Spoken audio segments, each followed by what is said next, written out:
Iraqi Prime Minister resigns in deepening political crisis.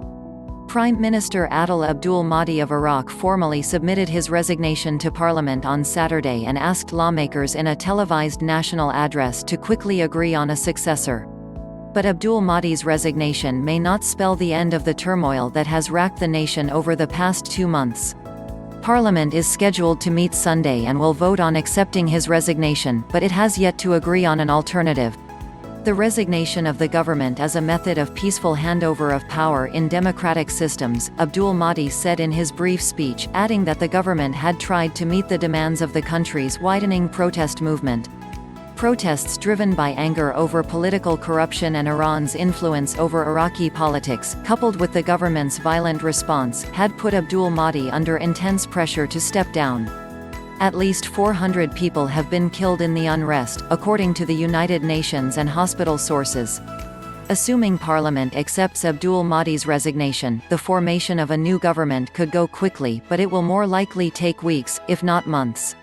That realization quickly dissolved protesters' initial jubilation over Abdul-Mahdi's announcement Friday that he would step down.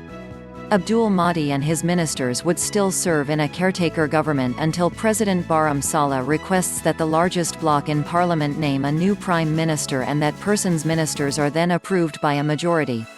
History shows that agreeing on a prime minister can be a long, arduous process of balancing competing political factions. It became so protracted in 2018 that Iranian officials helped set up the current government, brokering an agreement that brought in Abdul-Mahdi and Saleh as well as the parliament speaker, Mohammad al-Halbousi. One significant question is whether Iran will play the same role this time around. Since Iraqis are now openly expressing resentment toward Tehran, its direct involvement might be a liability. Across the Shiite-dominated south of Iraq, as well as in the capital Baghdad, the chant "Out, out Iran, Baghdad remains free" is part of the daily protests. If one thing is clear, the fact that Iraq is majority Shiite and so is Iran does not mean that Iraqi and Iranian Shiites have shared views.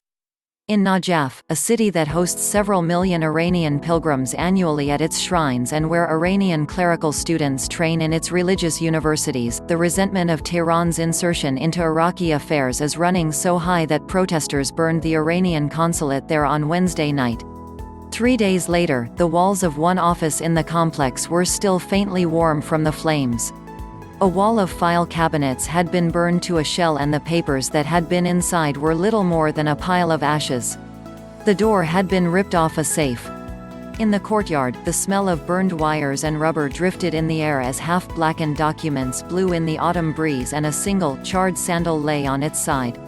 A carton of lemons, most of them covered with ash, rolled about on the tiles. The complex's metal frame buildings were so warped by the heat and looked so ruined that while they had not burned to the ground, their reconstruction would be a major undertaking.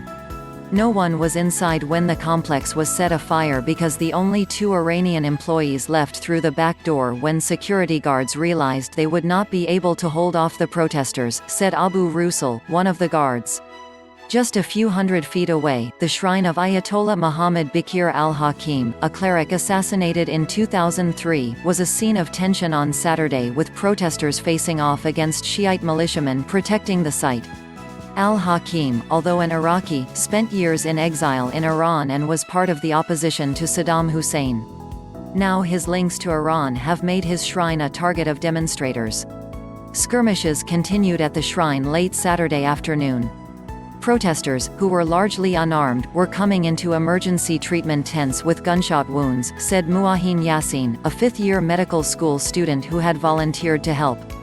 The United States, though it has sought political reforms in Iraq, especially on corruption, had wanted Abdul-Mahdi to remain in office, worried that his departure could lead to even more extensive bloodshed.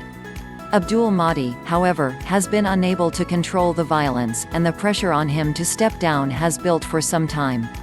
He resisted until the latest spate of killings and a looming threat of a no-confidence vote in parliament.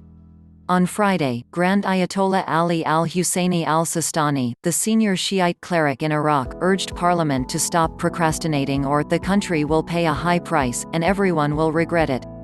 It was in the hours after al-Sistani's message that Abdul-Mahdi announced his intention to resign.